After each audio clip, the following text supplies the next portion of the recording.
Good morning, everybody. How are you all today? Hope you are well. Can't decide whether I need a light on in here or not.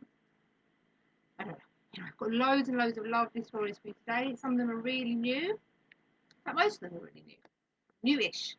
A real selection. But we're going to start off um, today with a little book. It is a story, but it's a real life story about Ada Lovelace. I don't know if you've seen these little books. They're absolutely gorgeous. You get loads of different really important, influential people condensed down to bite-sized chunks so that even I can understand it. So this one is called simply Ada. It's all about Ada Lovelace, published by Francis Lincoln.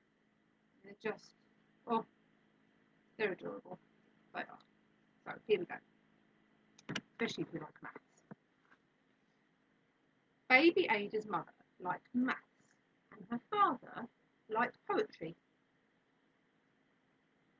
Ada had to move to her grandmother's house. She felt a bit lonely. Her only friend was her cat, Mrs. Puff. Ada dreamt of building flying machines,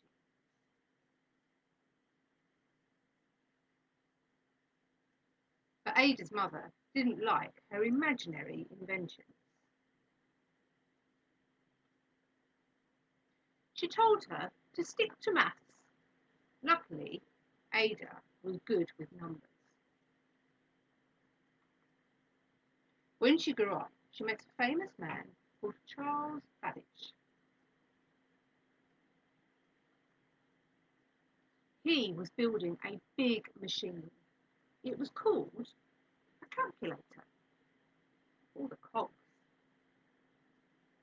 So cool. The calculator could do sums like magic. People didn't understand,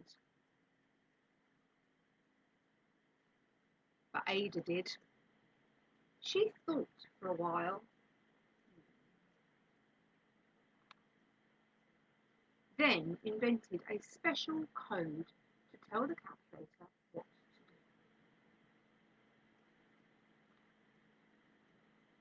to do. This is the language that computers still use today. And by using her imagination, Ada's dreams took flight. Isn't it lovely? So a bit of imagination and quite a lot of brain as well, obviously. You can achieve anything. Anything. Right, so from very sensible to very silly. Good morning, Ada. I hope you liked that one. This is called Little Green Donkey. It's by Anushka Alapus. It is published by Walker Books. I love this book. Little Green Donkey. Hello there. I'm Little Donkey, and I love eating grass. Grass is my absolute favourite. My mum is always trying to get me to eat other food. Little Donkey, please have a little tiny taste, she says. No thanks, I say. A life of eating grass is just fine for me. Grass is just so juicy and zingy, so sweet and tangy. What flavoury fresh greenness. My pillow is made of grass, so that when I wake up, I can start eating it right away. I really am the happiest little donkey when my tummy is full of grass. Grass makes me very full and very thirsty. Time for a drink of water. Ooh, ooh, grass, you are so green. In the sun you have a sheen. I like to eat you day and night. Just give me one more juicy bite. What has happened? Is that me? Am I green?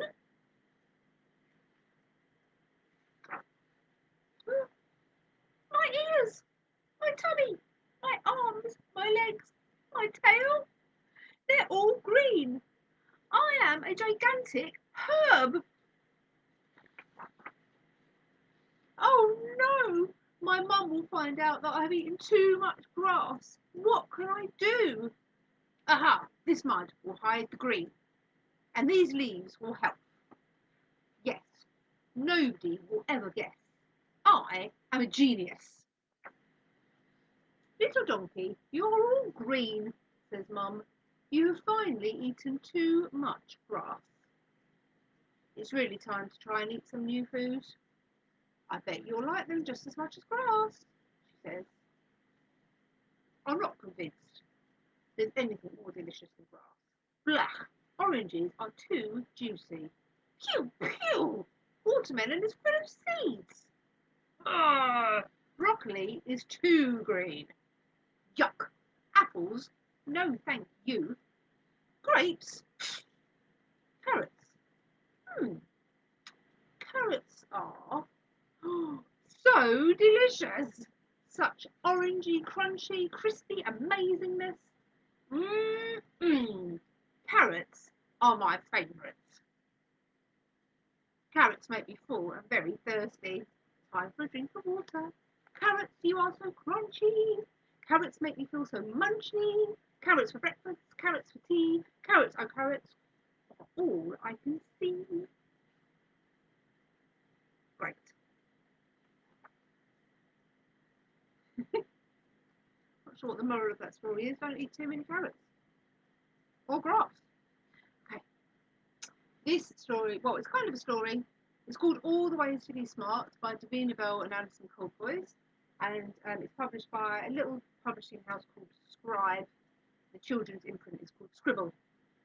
Parents, we're just about to do an event with one of their brilliant authors, and it's all about homeschooling and all of that malarkey. Fantastic book. I'll keep you posted. So this is All the Ways to Be Smart. I can't wait to share with you how smart you are the whole day through. Smart at drawing witches' hats, smart at gluing wings on bats, smart at rhyme and telling time and building cubbies, making slime. Smart is not just ticks and crosses, smart is building boats from boxes, painting patterns, wheeling wagons, being mermaids, riding dragons. Smart at drawing things with claws, facts about the dinosaurs, folding aeroplanes for flying. Smart is kindness when there's crying. Rowing, throwing, bubble blowing. Smart is knowing where you're going. Finding treasures, flower picking. Ukulele, finger licking. Alice. Smart at sharing, caring, scaring. Smart at picking what you're wearing. Smart at saying hi and bye to people when they're feeling shy. Crazy dances, horsey prances, feeling scared but taking chances. Jumping off so you can fly. Smart at asking how, what, why. Smart at building ships to Mars, drawing very pointy stars. Knowing all the planet names, making spacesuits that shoot flames. Smart at matching shapes and pairs, like hexagons and big blue squares. Counting all the way past 40, being sorry when you're naughty. Smart at bugs and squeezy hugs, and mixing potions up in mugs. Making up new games with teams. And floating off on daytime dreams. Smart is reading, writing, spelling, but it's also storytelling. Finding things on all the pages. Sitting still, quiet, for ages. Smart is not just being best at spelling bees, a tricky test, or knowing all the answers ever. Other things are just as clever.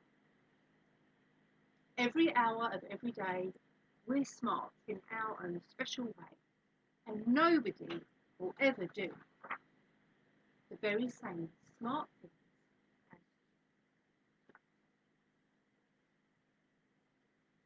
Teddy. Right, what should we have next? Oh, this one. It's called A Little Bit Brave. It's by Nicola Kinnear, published by Scholastic. How cute is that? And it's shiny.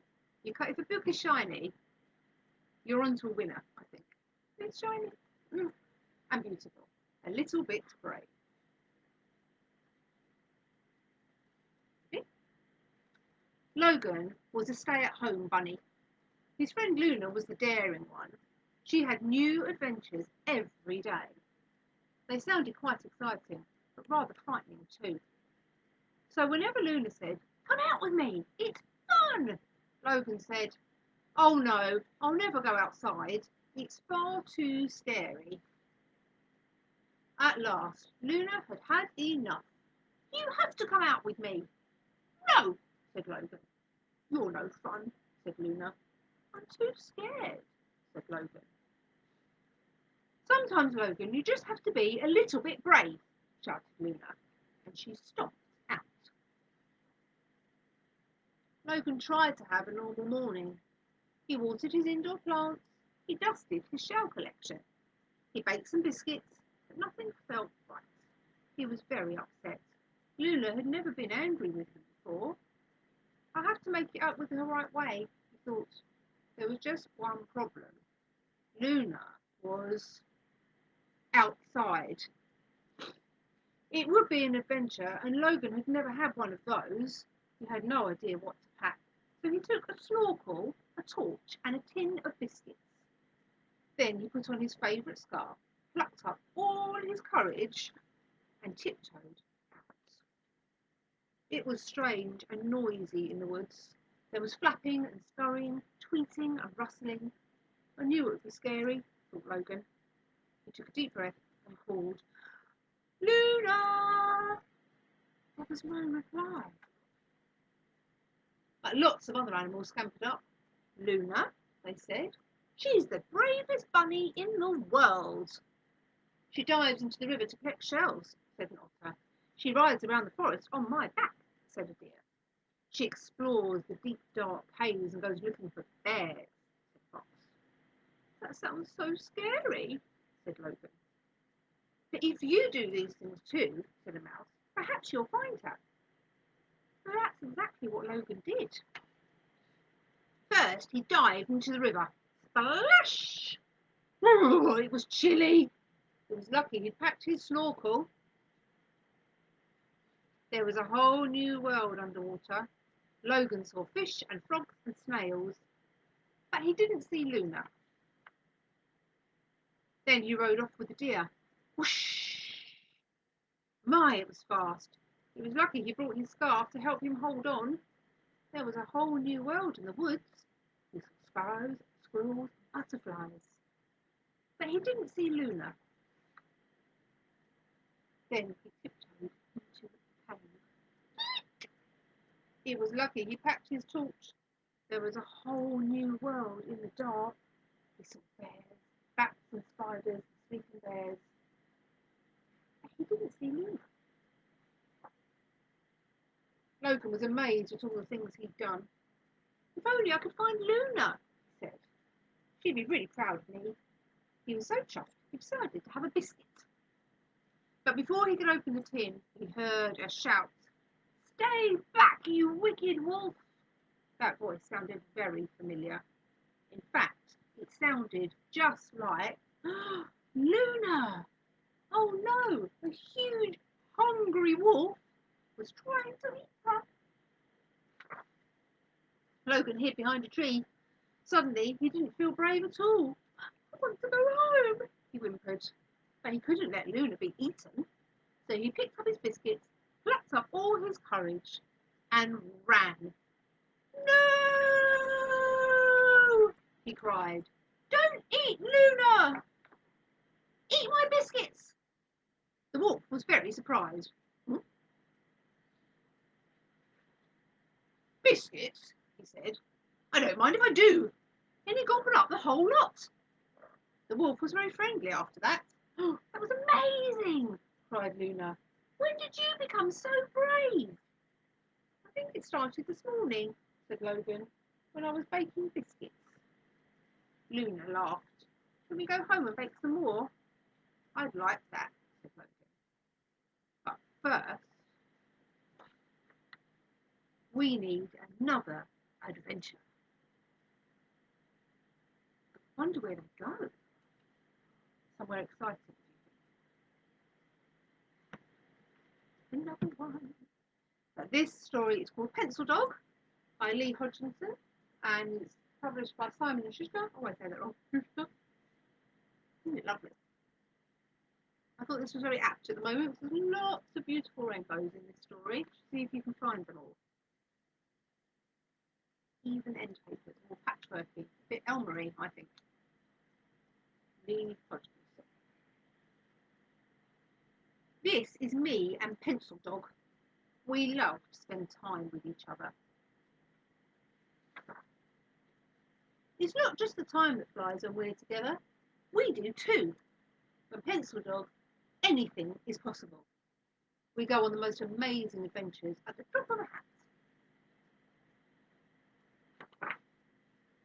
Days are never boring and rainy with Pencil Dog. We make new friends and discoveries wherever we go.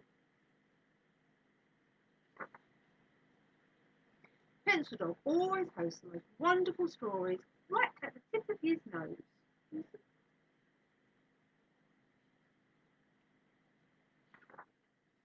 But the best thing about Pencil Dog is that he's always there to catch me when I fall. Oh dear. Well, he usually is. Pencil Dog?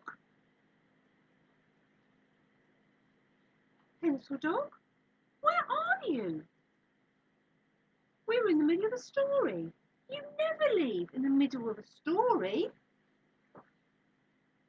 And then I find him, fast asleep and snoring. His Pencil Dog is all worn out.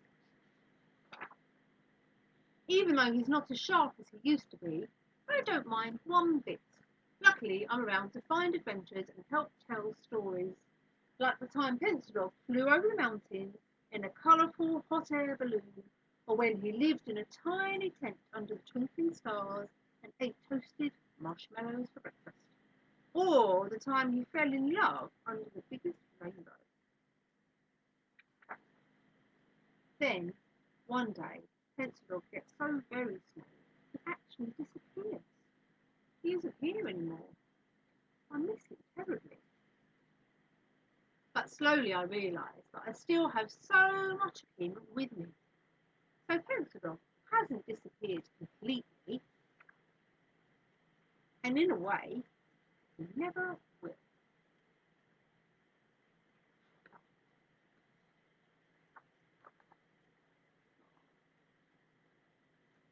Can you imagine that?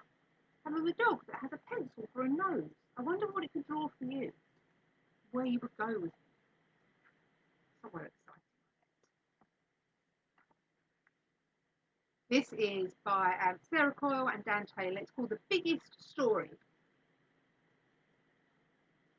And it's by Egmont. This is Errol. Should we find out what Errol got up to?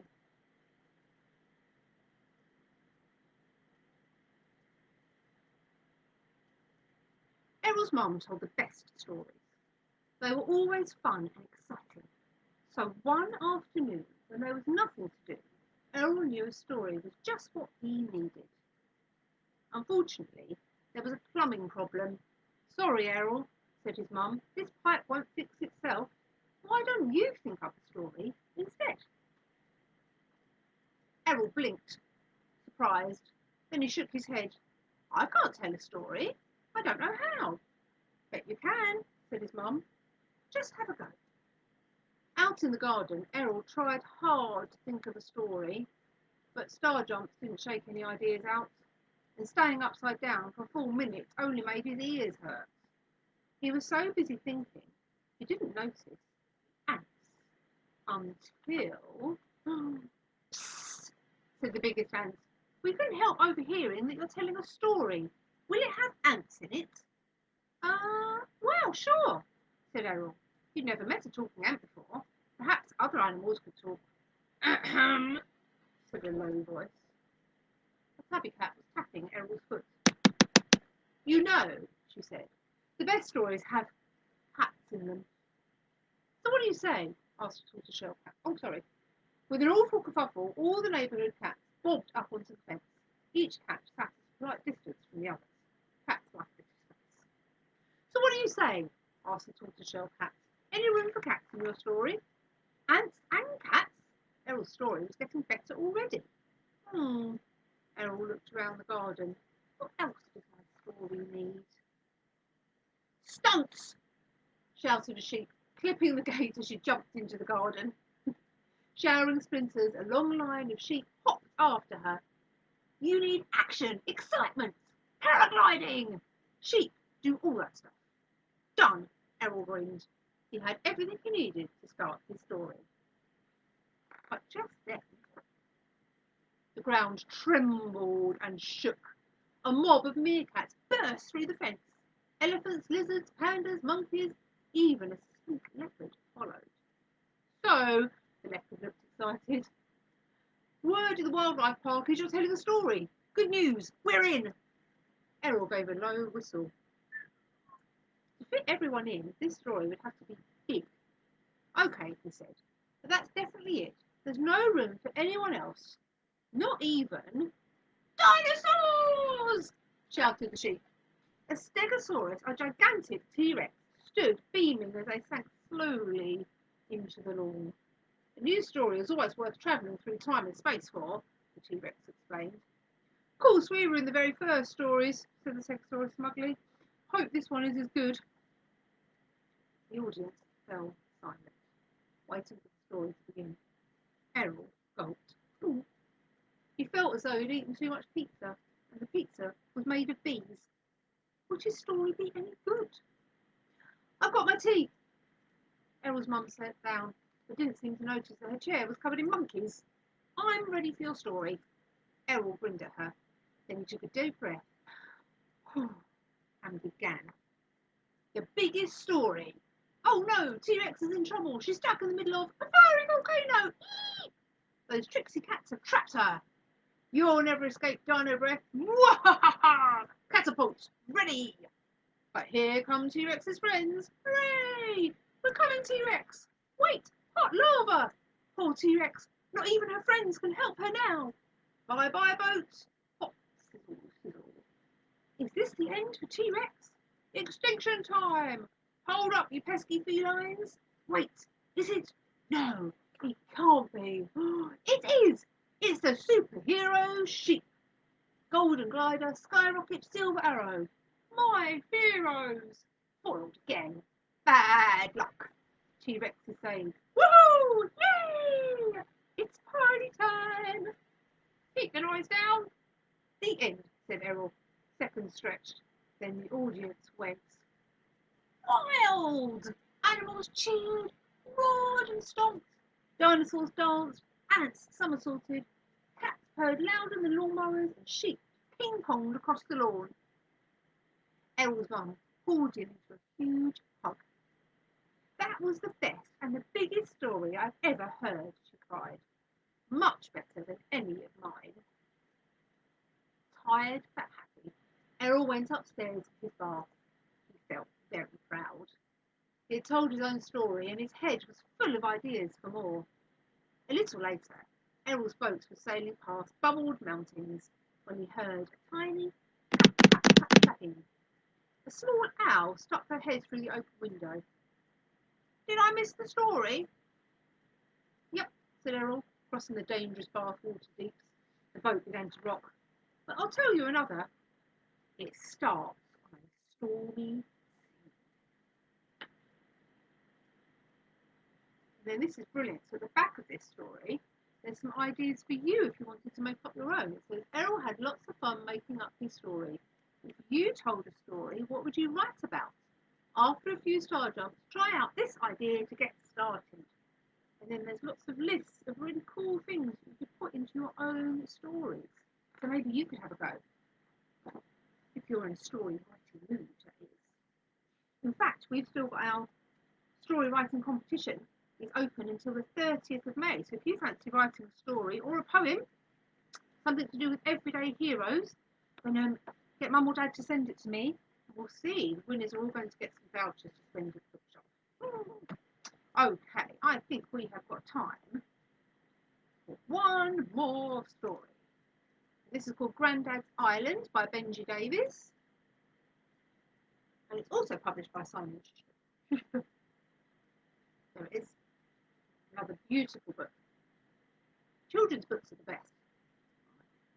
Grandad's Island. At the bottom of Sid's garden, through the gate and past the tree, was Grandad's house. There was a key under a flower pot, and Sid could let himself in any time that he liked. One day, Sid called round to see Grandad, but he wasn't in any of the usual places. Then, just as he was about to leave, Sid heard Grandad calling.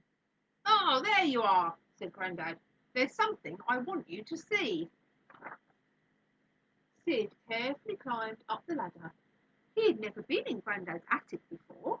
It was full of old boxes and things that Grandad had collected from around the world. At the far end of the attic, Grandad pulled a sheet down from the wall to reveal a big metal door. "After you, Sid," he said.